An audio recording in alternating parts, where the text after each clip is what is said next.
Okay, today I decided to go ahead and plow out my garden and start growing it a different way. Well, not actually plow, but till. And these are the deer eating in my muscadines. Sharing with my neighbors, that's what I call it. They're enjoying themselves. I got plenty of them. I can share with somebody. Here's a very small flock. Some of them are from my bottle-fed babies that grew up.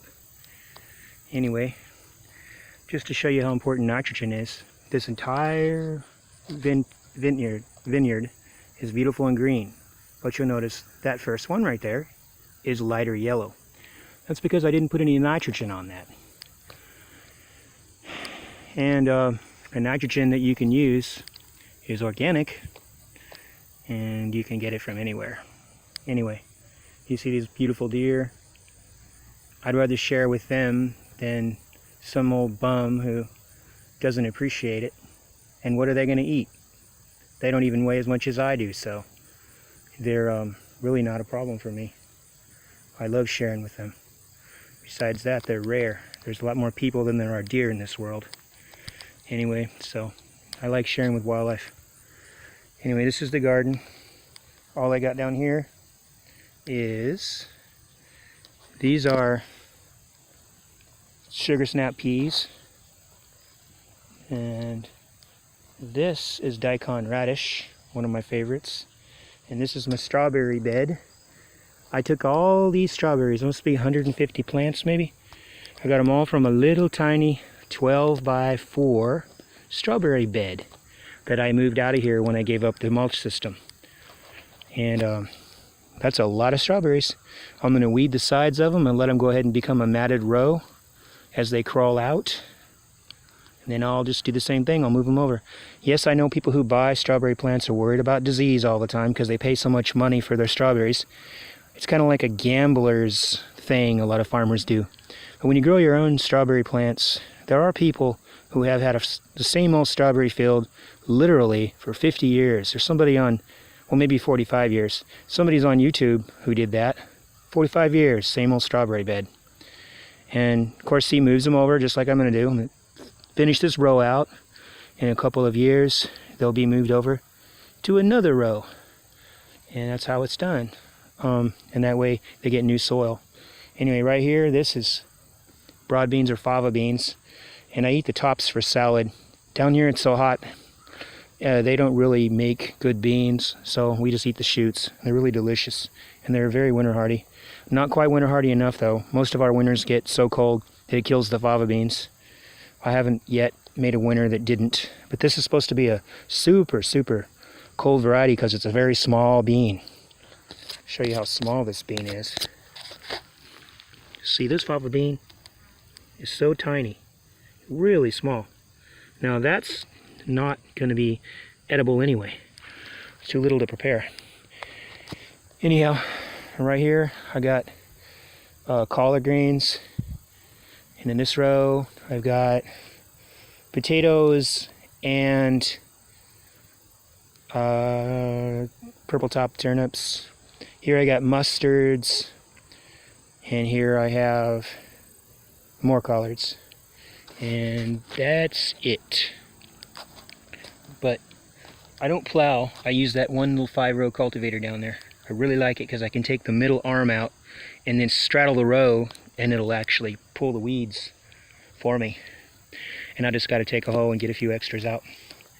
Anyway, I missed the rain. It was supposed to rain, and it just sprinkled a little bit, and that was it. That's why mulch doesn't work for me, because it never rains enough to penetrate the mulch.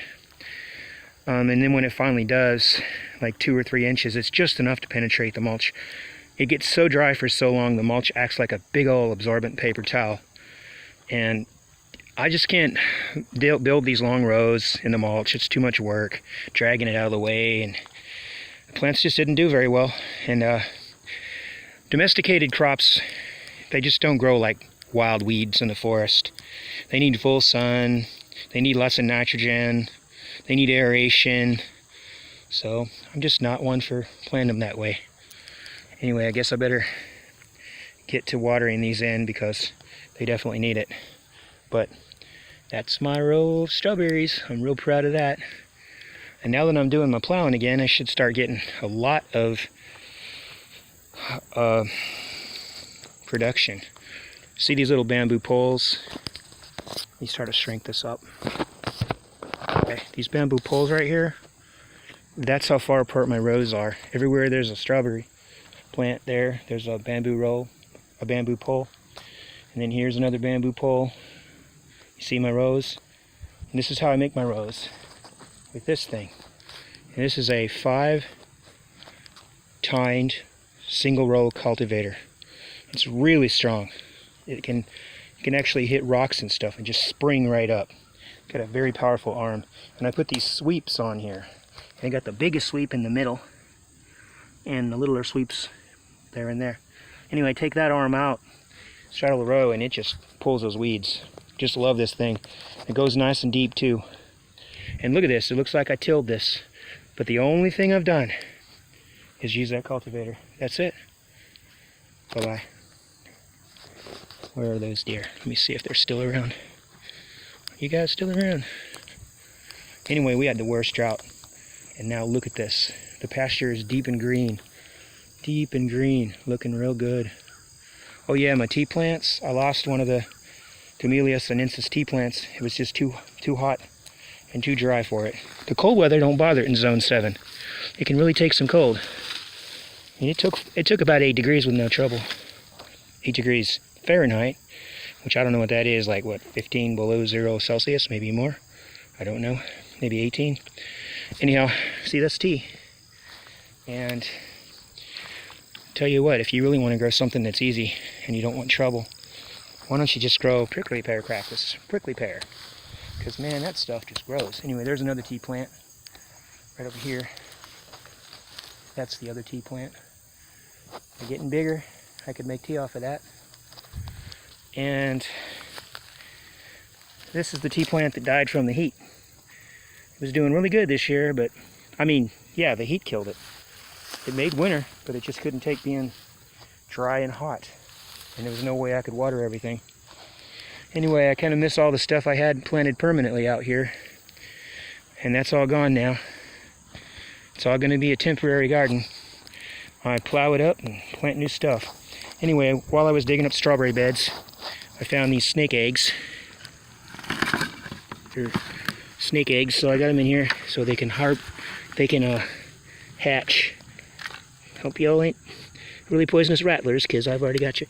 See how big those eggs are? They're the size of they're either a snake egg or they're a wood turtle egg, also known as a eastern box terrapin, but eastern box terrapin or something. Anyway, there they are. They're about a dozen eggs. I got them buried where they came from, and I got them in here. This way they will stay out of the rain and not get flooded, and they can come out when they're ready. And they're insulated really well in the dirt like they were. Same depth, so they should be fine. And I keep all this all weedy and brushy all the time, and I'm going to let all this grow up so that my predatory things like my snakes and my lizards and stuff can hibernate in the winter. It's so important to have a hibernation spot. And my birdhouse over there, it's the yellow thing. It actually had bluebirds in it. Oh yeah, I need to clean that out. Anyway, I got bluebirds this year. And anyway, as far as everything went on this tomato trellis, it was a total failure. The only thing that even grew were these wild Mexican tomatoes that are completely the smallest things you've ever seen. A friend of mine gave them to me, but they're so tiny. You can't make a sandwich with a tomato that small. Smaller than any I've ever seen. But they grow, so there you go. They grow. And even though I still had turnips and rutabagas, but they're like woody and everything because I've been in that drought. Okay, we got to clean out this box.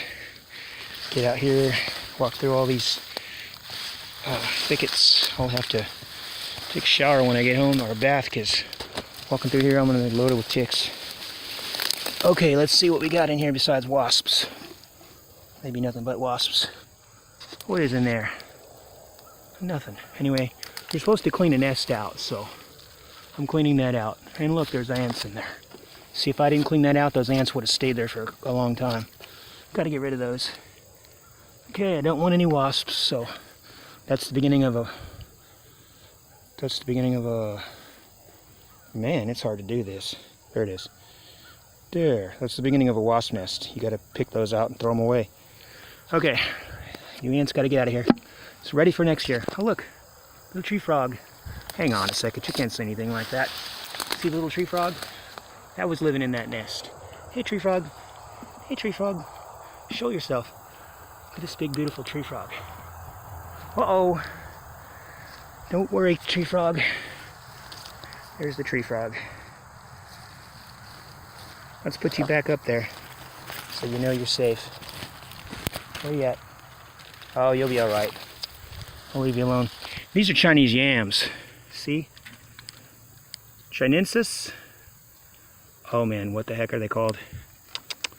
I forgot. Anyway, they're Chinese yams. Okay. Talk too much.